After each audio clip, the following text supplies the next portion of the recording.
Welcome to Interview Ninja Step 18, based on the Corben Dialogues. Session 4, Part 2, Becoming Aware of the Art of Living and Interpersonal Dynamics, How Music, Art and Conversation are all connected, or should be. The Lost Skills of Oratory and Rhetoric, and overall being conscious of how you sound to others. So that was a little techno break. As I said before, anyone in the IT industry knows that those things happen all the time.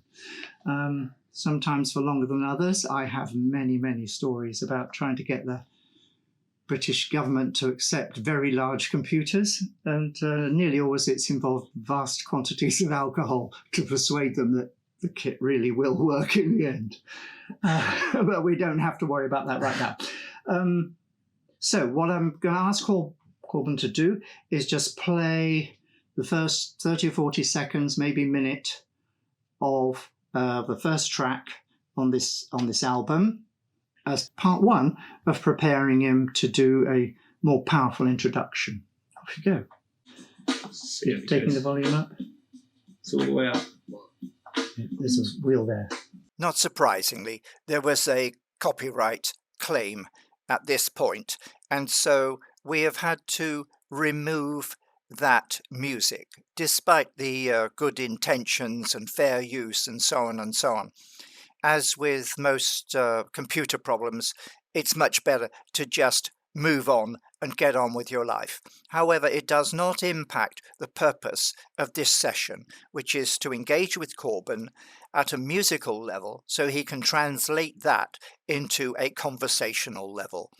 And if you ever do get to hear the track, I hope you enjoy it, because it is excellent. But meanwhile, let's just get on with our mission to empower Corben and yourself.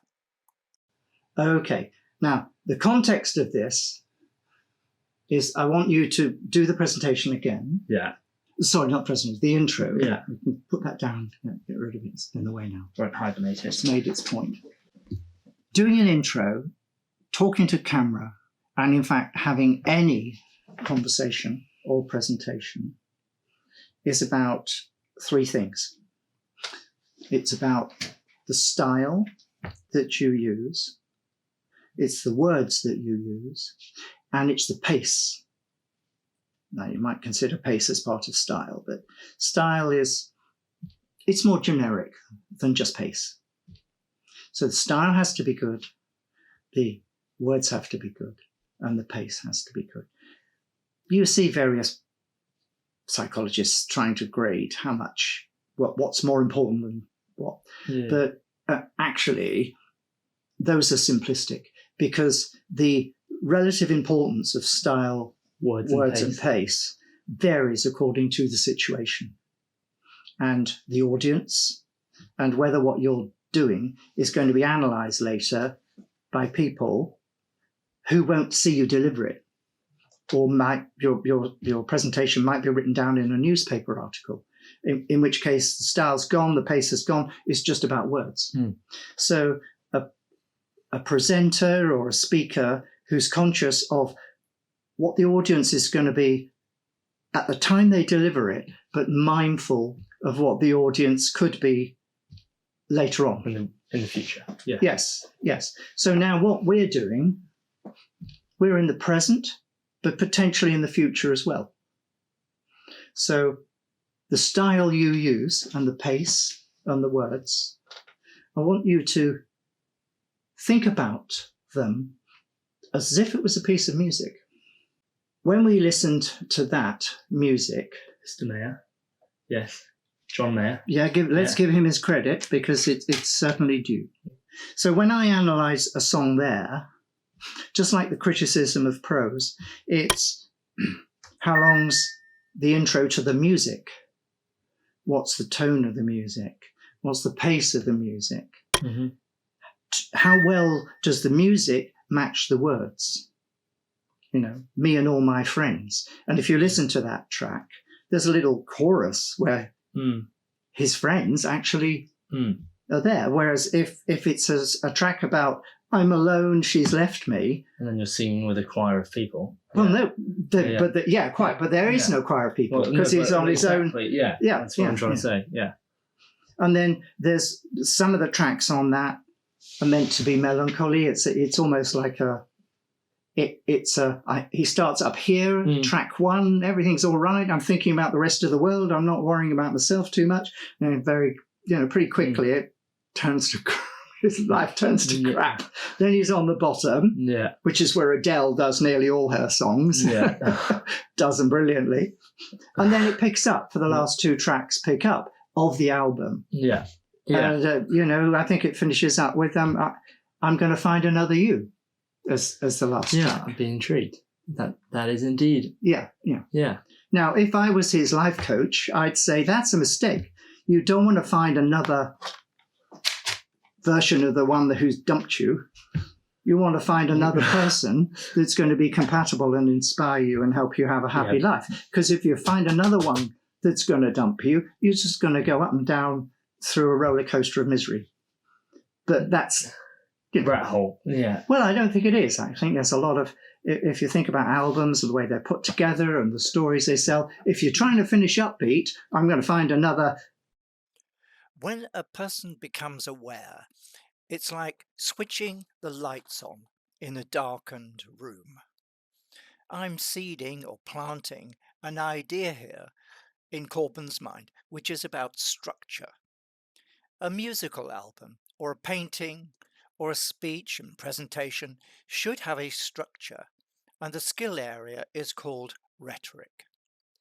Part of having a personal impact is about having a particular look and sound. People are addicted to the story format. It's a natural way of communicating, especially things like thoughts and feelings and giving them shape. Anecdotes are a very common use of this. Talking or writing is far more effective if you think about the overall message that you want to communicate and what structure you use in your conversation to achieve the purpose of talking at all. From this moment on, start listening to the way people talk, their style, their pace, and the words they choose. When you watch television or go to a movie or whatever, analyze those 3 aspects of the method of communication. See which has the most powerful effect and adapt your own style to achieve what it is that you want, what fits your purpose, because you have an inbuilt ability as Homo sapiens to do that. You have the power of your imagination and the power to adapt yourself, and hardly anybody uses it. This whiteboard screenshot is taken from a 3-day advanced course we run at the IPL on conversation control and developing your conversation as a superpower. You can see on the left there 14 different types of conversation, each of which has its own structure. And also on the right, building blocks. There are 11 different building blocks that you can use within a conversation to achieve your purpose. Each of them has to be used within the correct structure and in the right way. The preset list on the right is 8 different things that you go into a conversation with. For example, your image and your whole attitude to that conversation. And you can learn to adapt your presets to increase your personal power even before you start a conversation.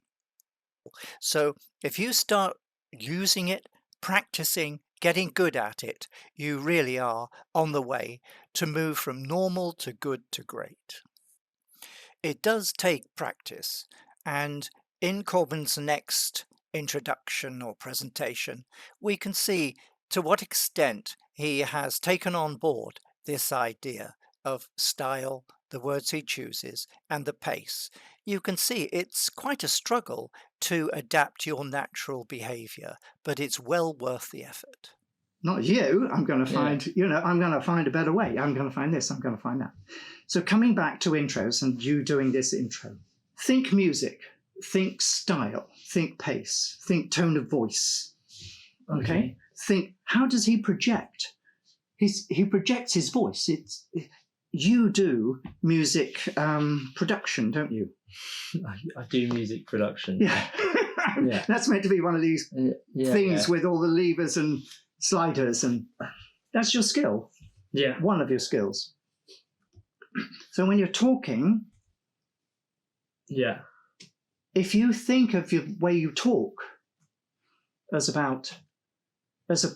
almost producing a piece of music, only you're producing a piece of conversation.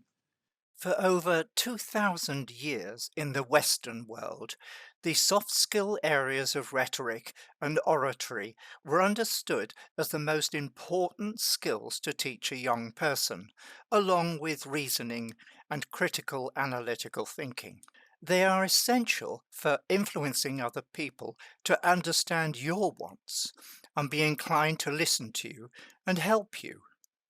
I want Corben to learn to use his voice as a persuasive instrument. In a modern university, you probably won't get any kind of formal training in these areas. There are opportunities for you to get involved in various social activities and clubs. The modern equivalent of persuasive orators are called influencers, and there's a great deal on the web at the moment that you can look at how to become an influencer. And I encourage you to study the techniques and the style and the pace that they tell you about, because like it or not, you can choose between being a white-collar slave or someone that shapes their own life and is the one that's in control.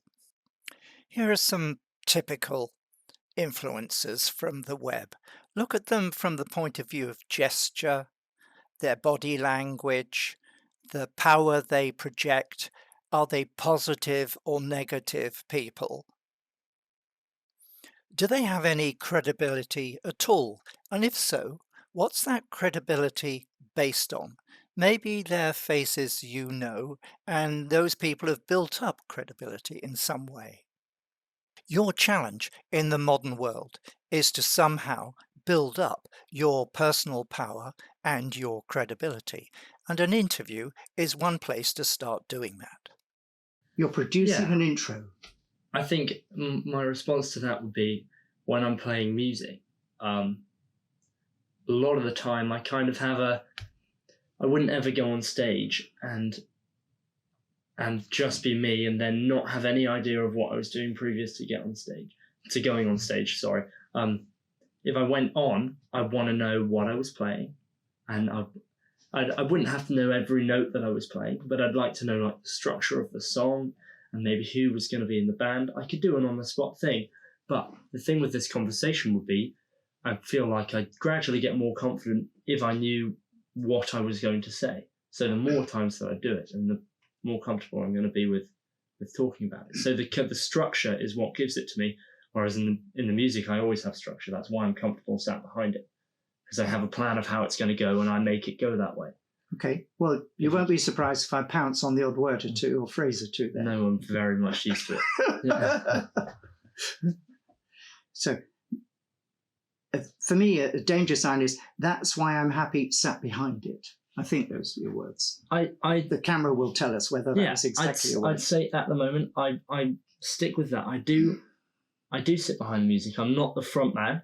I'm not the singer. I am often the drummer who literally sits behind the band and carries the music along, or I produce it and I make the work that we do as a group something that we're all proud of. Corben likes to be the hidden hand of guidance, which is okay sometimes, but not always. It's best used by super powerful people to avoid jealousy and hatred.